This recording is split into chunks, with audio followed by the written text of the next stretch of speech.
Good morning. Happy Wednesday. Hope everybody's having a wonderful week so far. I know I am. Uh, Life couldn't be better right now. So let's get right into the reading this morning. Our first card, which this time of the year, it is very important card because it's protection. I hope that you can see that. There we go. Protection.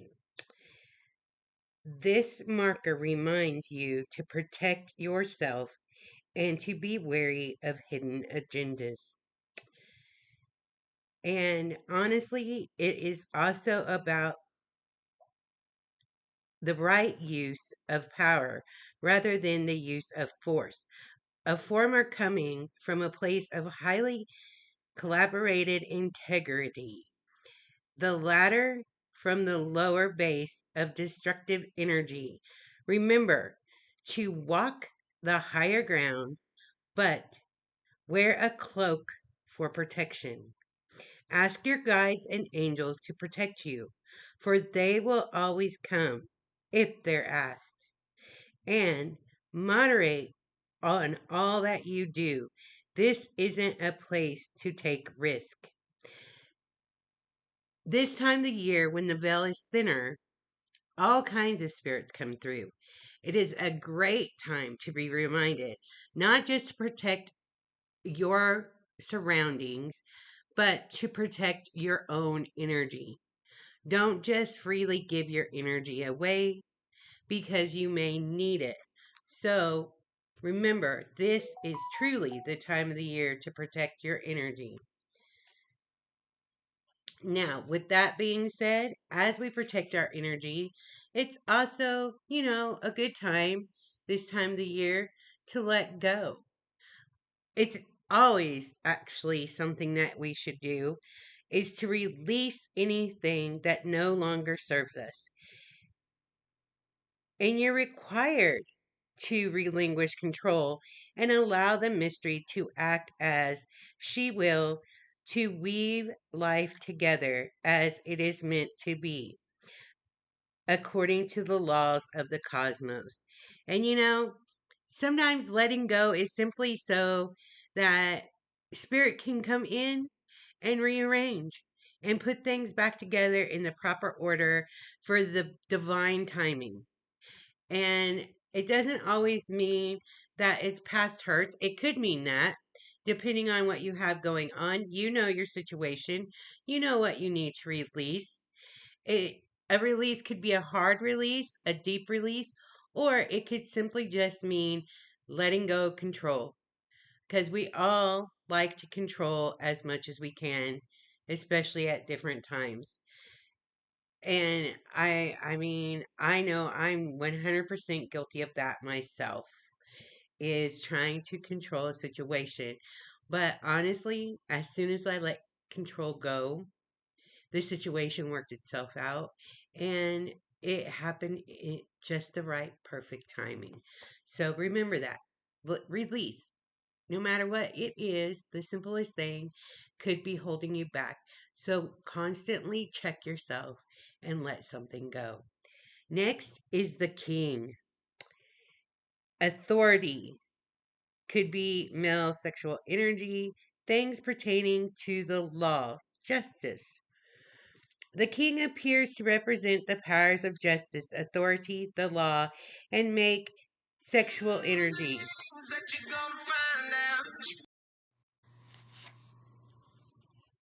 The king requires you to take inventory of anything left undone and do it. Pay bills, settle arguments, make amends, and act with authority. As all of these actions abolish weakness and restore power. You're also reminded that king is regarded in the highest esteem. Within his natural authority, he acts with intelligence and strategy. Think and analyze, and the king will bestow great gifts upon you. Wow. Pay attention, for the king reminds you to take affirmative action in your life. So, isn't that interesting? I find it quite interesting. So it's time to put your house in order, complete any unresolved legal issues, and deal with issues related to fairness. It's time to clean it up. Whoever you are, it's time to clean it up. I'm cleaning up my own stuff. It's time to clean house. And he's telling us it's time, no matter what it is, to clean it up. And that's nice. We need to be reminded of that. And honestly, with the protection and the letting go, it naturally flows into cleaning up your mess. Okay, so the next card of the day, I know this is going to be a little long today, but I feel it's an important reading, is the Water Fairy. And I had the wrong section.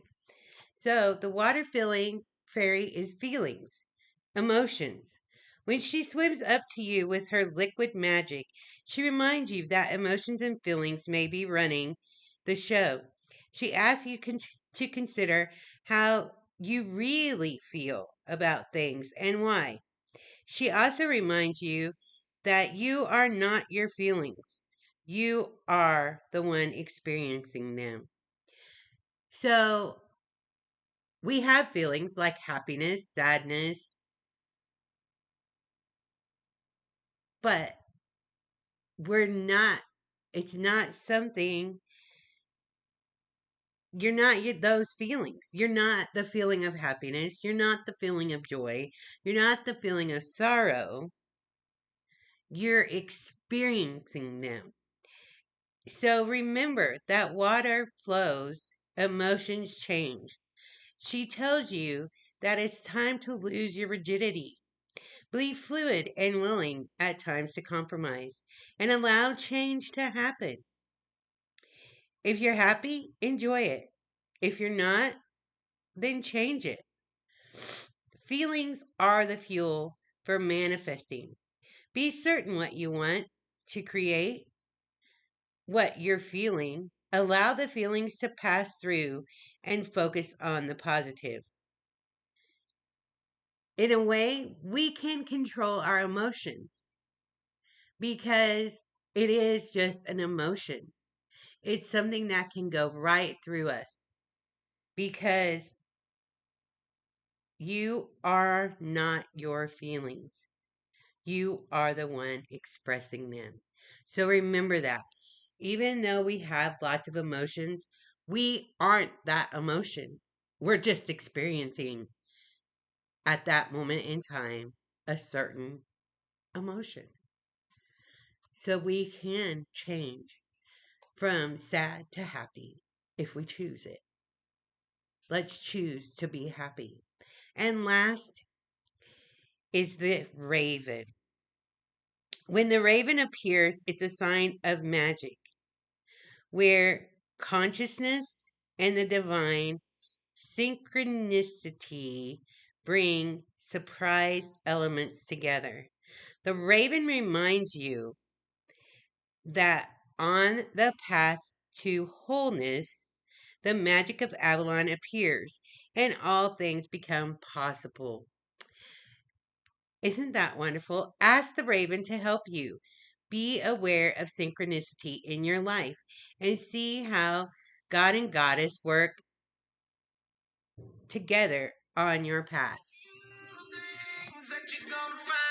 Damn it. Remember, the raven says, believe in magic and you can't help but see it. Magic lives within the belief itself. Expect the unexpected and prepare to be amazed. Do you know, I have a story that goes along with the raven. My birthday is on November 8th, and I shared that birthday with several different friends that I have over the years. But one particular one that was not actually a female friend, he was a male friend. He was a few years older than me, actually, quite a few years older. Um, but we called each other our he was my soul brother and I was his soul sister. And the year he passed, for 3 days prior to our birthday, a raven came into the yard.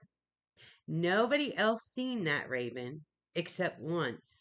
And everybody thought I was crazy because ravens aren't naturally, I don't guess, in this area.